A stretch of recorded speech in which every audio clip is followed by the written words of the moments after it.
Vienas iš svarbiausių būdų, kaip kovoti su klimato kaita, yra naujų miškų veisimas ir senųjų miškų apsauga.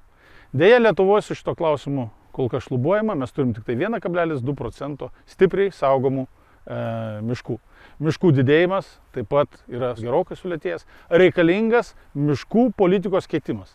Tai, ką aš asmeniškai siūliau nacionalinio susitarimo dėl miškų procese, kad būtų ir nacionalinė miškų strategija priimta laikotarpį iki 2050 metų ir tikslai miškų didėjimo numatyti ir kad būtų sugalvota ir pasiūlyta ekonomiškai ir priimtinom priemonėm, tame tarpe ir žemės ūkiui, apsaugoti šlaupynės, kitas bioįvairoviai jautrias zonas.